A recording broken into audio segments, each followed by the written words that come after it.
Each year, in the short rain season of Kenya, 1.5 million wildebeest cross through the Masai Mara, following the rains and endless supply of fresh grass.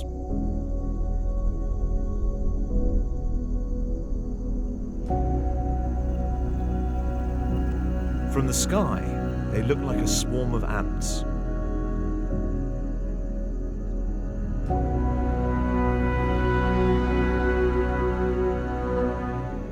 Eventually, they will gather at the edge of the Mara River.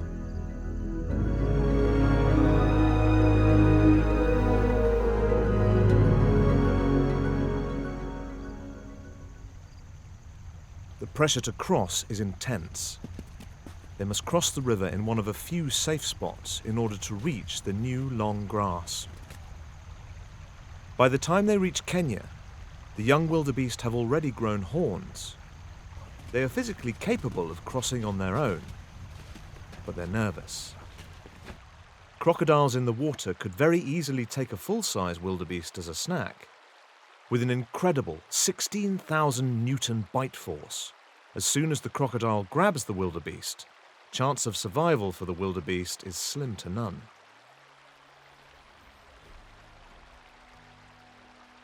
No one wildebeest wants to be the first to test the waters. They're natural followers, like sheep. But as soon as one brave wildebeest leads the charge, it's unlikely anything will stop the crossing.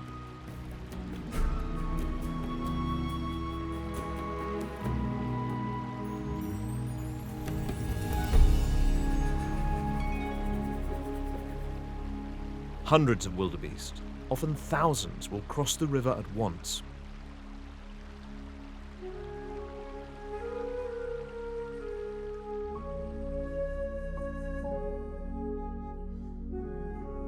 Many will never make it across.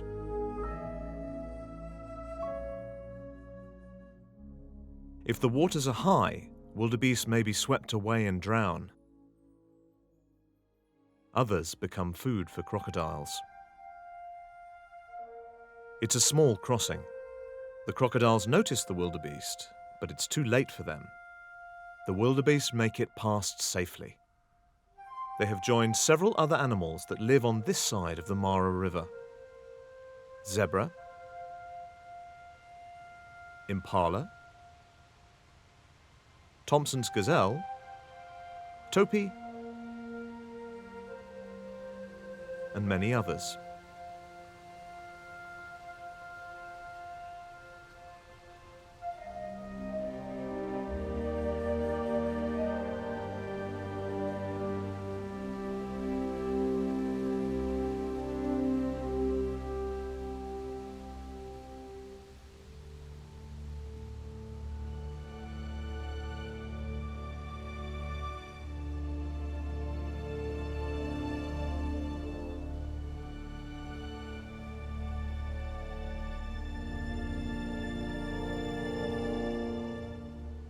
While the fresh grass attracts the migrating wildebeest and the other herbivores of the Serengeti Mara area, these animals also fear it. It's the perfect cover for some of the most dangerous animals on the entire planet. While the seasons bring incredible amounts of the food for the wildebeest themselves are exactly the same thing to lions.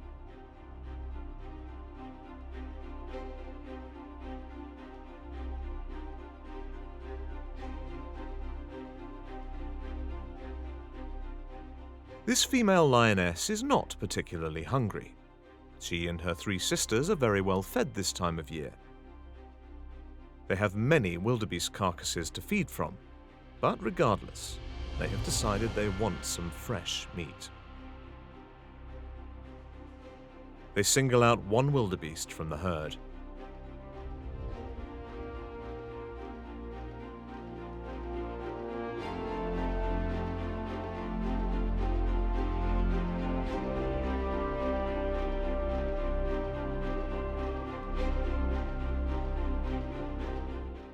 It's a clean and easy kill for the 4 lions.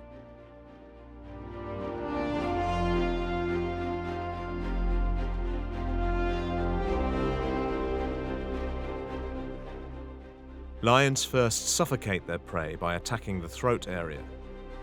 It's gruesome, but very quickly the suffering of the wildebeest is over. It's now food for the lioness and her sisters.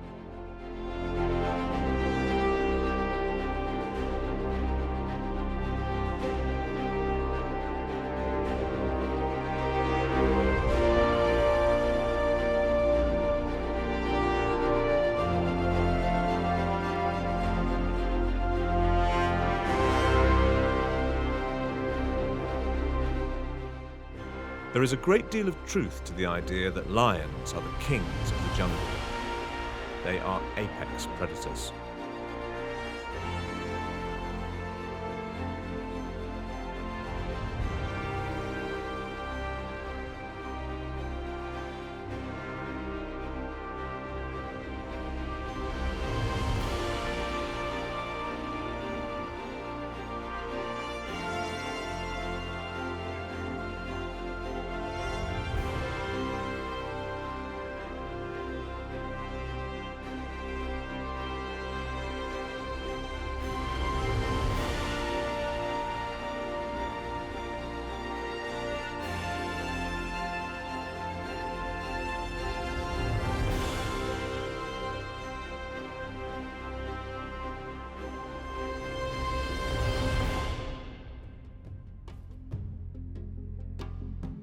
But lions are not the only predatory cats that live in the Mara.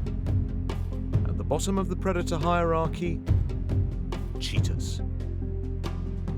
These beautiful cats hunt the smaller prey species of the Mara. Thompson's gazelles are often a favorite meal.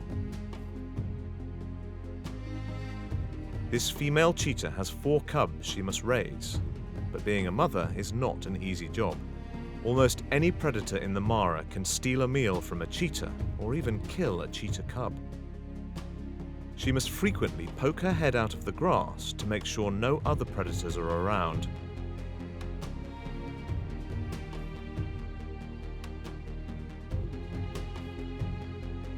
Cheetahs rely on their incredible speeds to keep themselves safe, but her babies are not capable of running as fast as she can.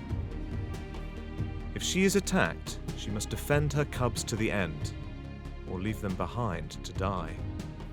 Although they have been feeding on meat for over a week now, the cubs are still entirely dependent on their mother for food.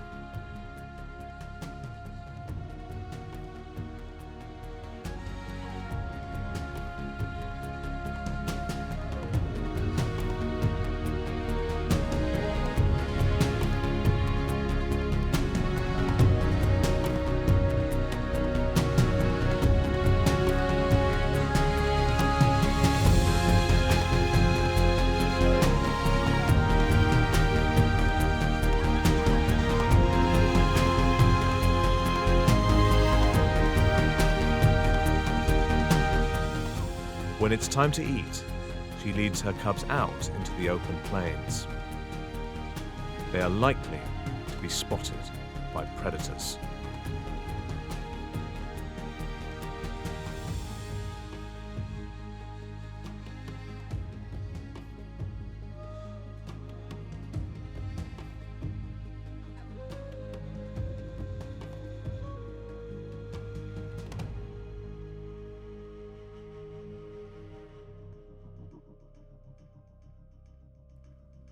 Jackals. They notice the cubs. Despite being rather small predators, for them, cheetah cubs are an easy target.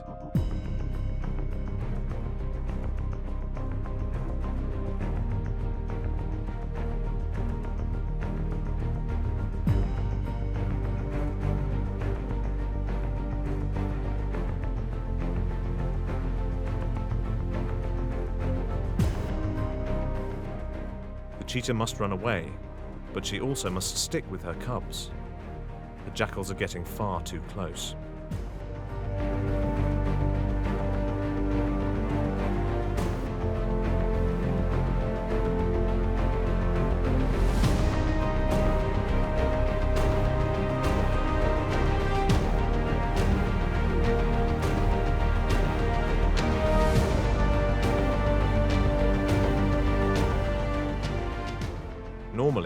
Human intervention is highly discouraged in the Mara, but the situation is too dire.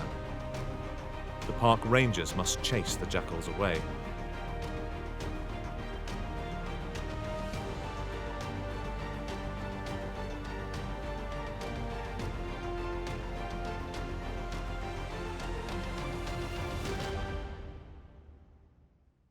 Now that the cheetah is free to hunt, she brings back a small gazelle. The mother intentionally leaves the gazelle alive. She wants the cheetahs to learn how to hunt for themselves.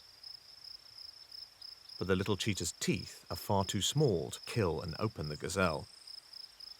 The mother cheetah kills the gazelle for the cubs, and then keeps watch while they feed. She will eat only once her cubs have had their fill.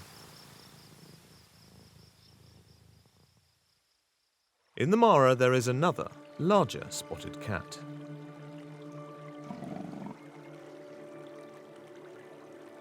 The leopard.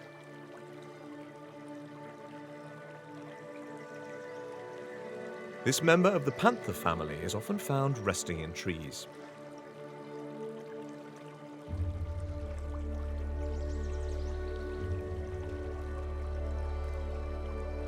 It's slimmer than its cousin from South America, the jaguar.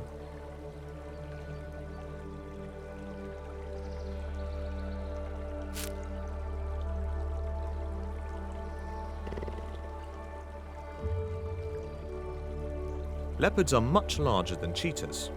They prefer larger prey, like wildebeest, impala, and sometimes zebra. This male leopard hunted a wildebeest just one night ago. He keeps his prize hidden in a gully. Very few animals would ever attempt to steal food from a leopard, especially one as large as this.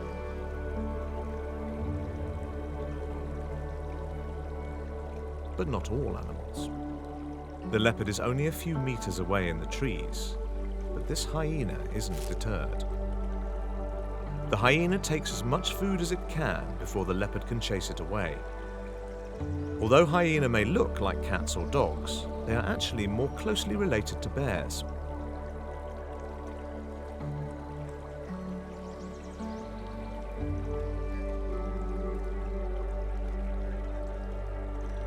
Many animals specialize in finding such carcasses for food.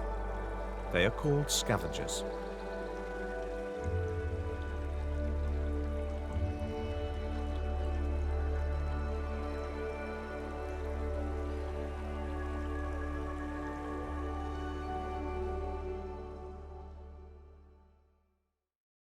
There's another crossing of wildebeest happening at the Mara River. This wildebeest appears to be swimming the wrong way, but it's not swimming at all. Something is pulling it from underwater.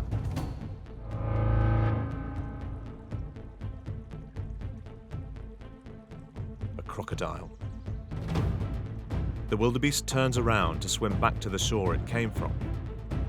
It's a fatal mistake. It's holding on to the wildebeest's back leg. There is nothing the wildebeest can do to break free.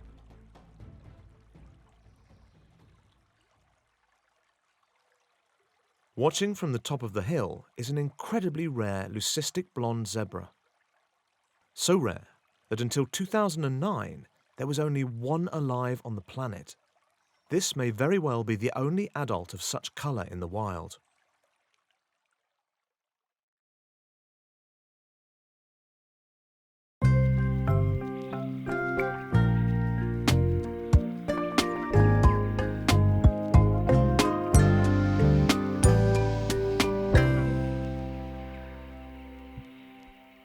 These two females are raising their cubs together. The lion cubs are very playful.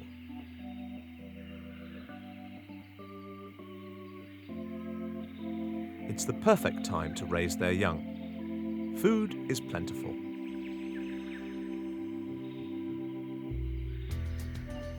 The females have brought a wildebeest carcass for the babies to feed on.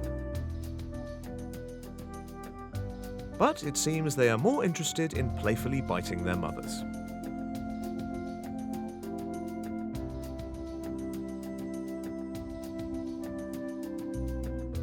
As long as the lionesses protect the babies from hyenas and keep them away from crocodiles, only one animal threatens the safety of the lion cubs.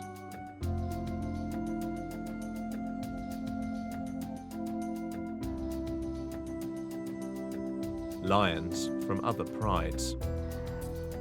When food becomes more scarce, lion prides may have to travel farther in search of food, and territorial battles may ensue, which are often deadly for the cubs of the losing pride.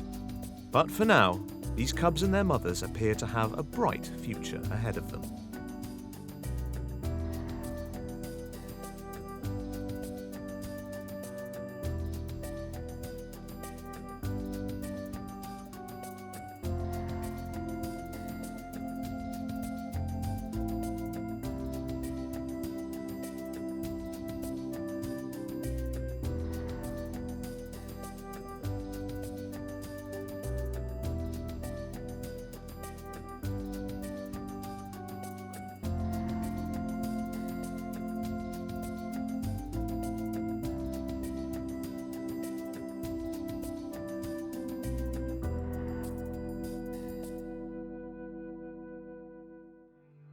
Life in the Mara is much more difficult for the little cheetah cubs.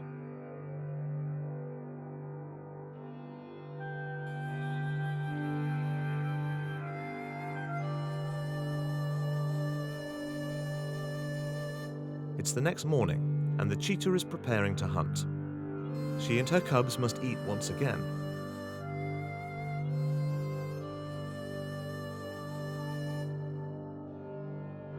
Thompson gazelles, often called Tommies, are her favourite.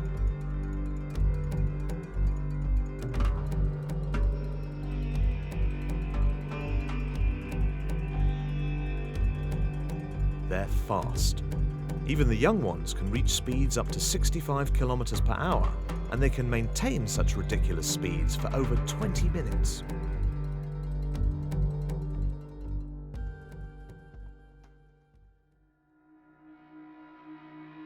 But nothing can outrun a cheetah. A cheetah 100 meters away could catch up to a gazelle running away at full speed in just 6.5 seconds.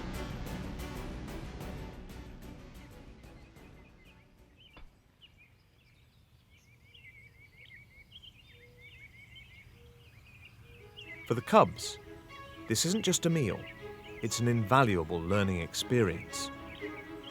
If they're unable to properly stalk and hunt prey, they could very well starve on their own.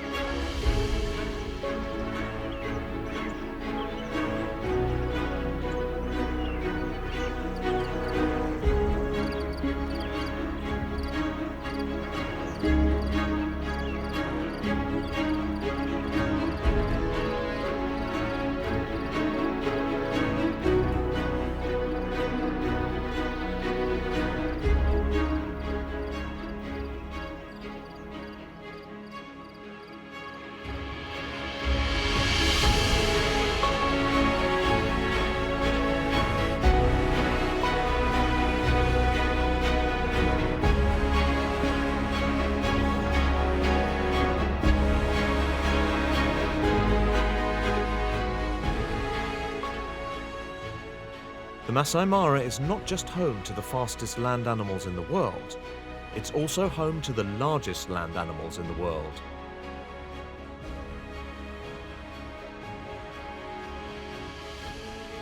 Hippopotamus,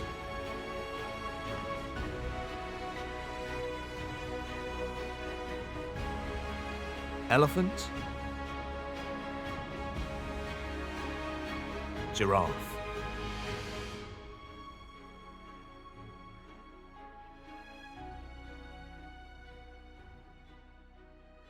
They all play important roles in this incredibly diverse ecosystem.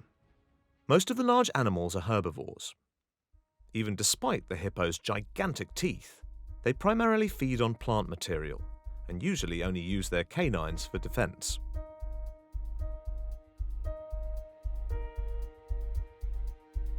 The nutrients produced by the herbivores, through their feces and their carcasses when they die, will fertilize plants, feed scavengers, and return to the soil so that the circle of life will continue.